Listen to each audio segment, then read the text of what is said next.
are tired. Not the kind of tired that sleep fixes, the kind that's been building for months and you can't fully shake no matter what you do. And here's what makes it worse. You're probably sleeping, you're probably taking weekends. You might even have taken a vacation in the last few months, and you still feel like you're running on a deficit that never really closes. Let me tell you right now, that is not just a sleep problem. That is a recovery intelligence problem. And by the end of this video, you're going to understand exactly why conventional rest is not fixing it and what actually does. Some quick context before we get into this. I am Jesse Hoffman, performance coach and founder of the Clarity Code. I work with founders and operators running businesses across 4 continents, from early stage entrepreneurs to founders running 7- and 8-figure operations, who are hitting a ceiling that more strategy and harder work will not solve. Recovery intelligence is the R in the CLEAR framework I use with every client. It is consistently the dimension that surprises people the most, not because they didn't know that they needed to recover, but because they had no idea what recovery was actually supposed to do and what it looks like. As I start to break this down, if you want to see how your recovery intelligence scores across the full 5-dimensional performance system, the CLEAR diagnostic is linked right below.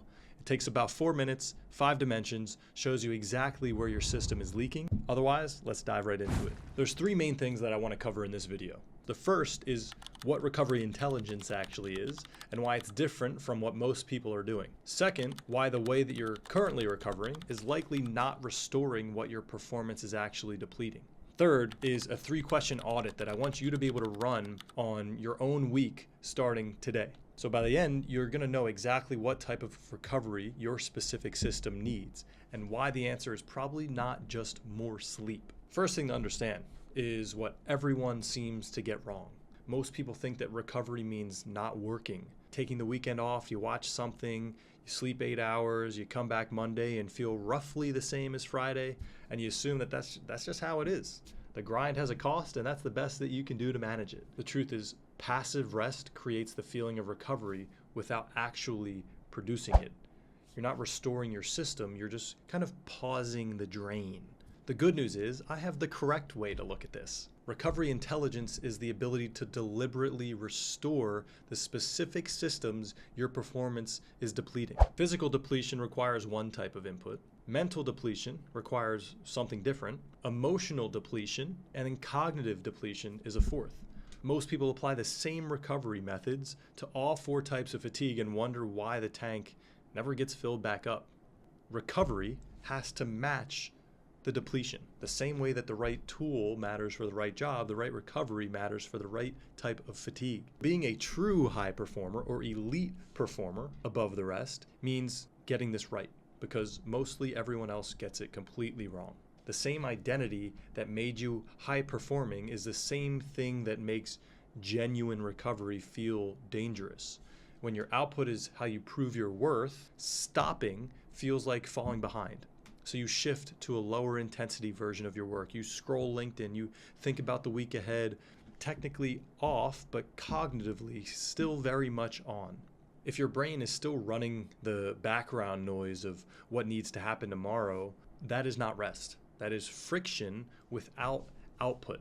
You have all these open loops going on in your mind that is draining your cognitive energy, draining your emotional, your mental energy, and maybe even preventing you from exerting physical energy. Psychological detachment from work during non-work hours is one of the strongest predictors of next day performance quality. Founders and operators who execute consistently aren't the ones who are pushing the hardest. They're the ones who restore the fastest and the most properly. So recovery is a performance input, not a reward for finishing.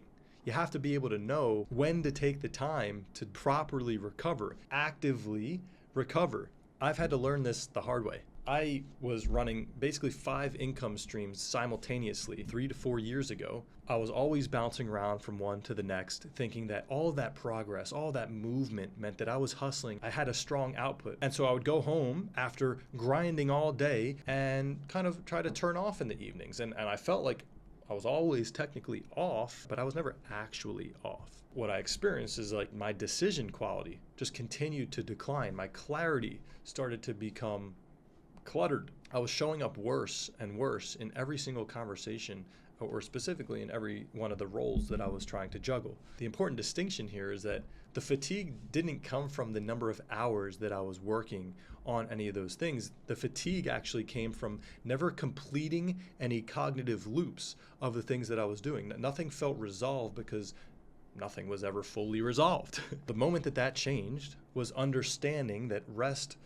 was not about stopping my work. It was actually about leaving it.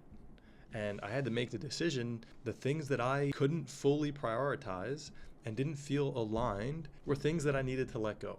Because at the end of the day, clarity actually comes from deduction more than it comes from addition. And unfortunately, you cannot notice the cost of chronic under-recovery until you're about 6 weeks into it. And by that time, you've been running in that deficit for such a long time. So I want to make sure right now to give you some actual concrete information that you can start to apply as soon as this evening. Most of you are probably used to passive recovery as the default. Sitting on the couch, watching a show, scrolling.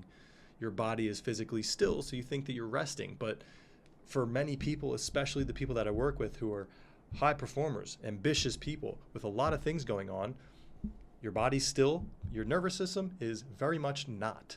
Your brain doesn't exit the processing state. It just starts to process at a lower frequency that we're not able to really be conscious of, but it's still draining you. And on top of that, your nervous system does not know the difference between a stressful piece of content that you're scrolling through on TikTok versus a stressful conversation in a meeting. Your nervous system's still running because it also doesn't know the difference between actualized and visualized performance. So maybe you're on the couch after a long work day and you're thinking about all the things that went wrong that day, or having to go to work the next day and handle your employees or answer to your boss or whatever it is that applies to you. Your brain's running those simulations, those visualizations of what's going to happen, and it's responding unconsciously to those perceived threats.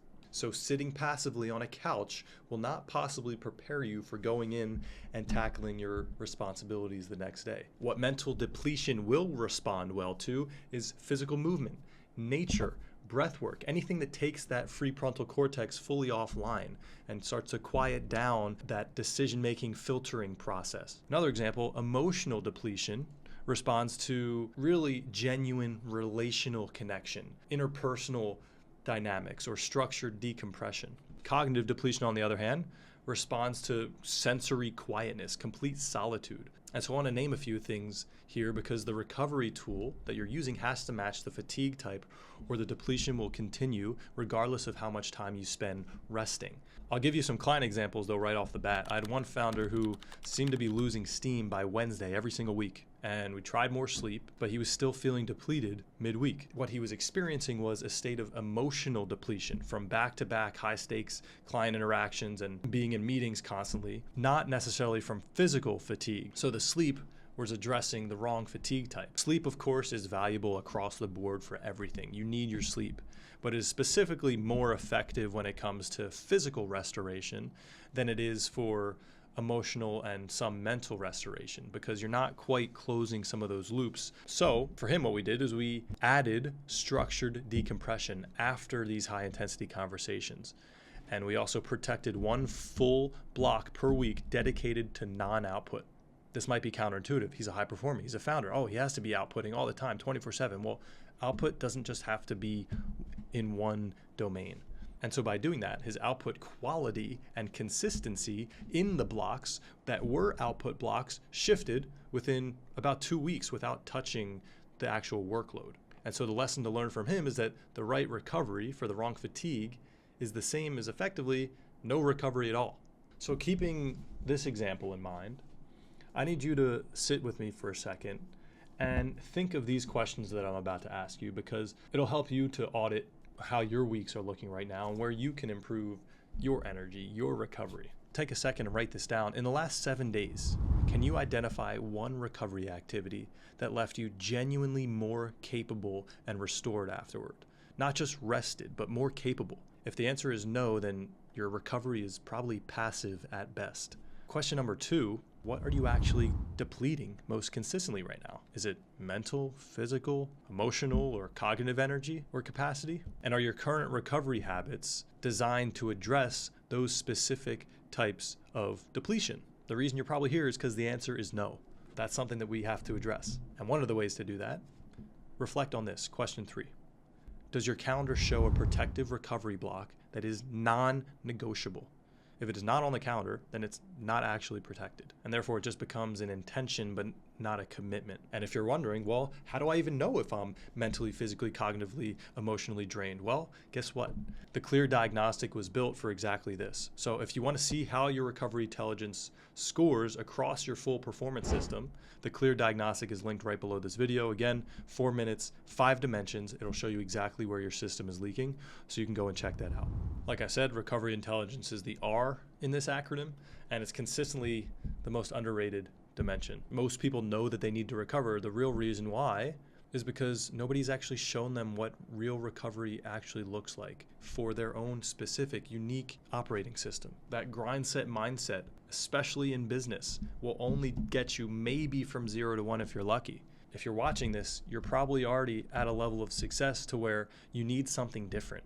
You need to be able to restore effectively, efficiently, and sustain high output without having to pile on more input. Clean recovery is the way to do that. It makes every decision, every action that you take exponentially more valuable. Recovery is not what you do when the work is finished. It's what makes the work possible.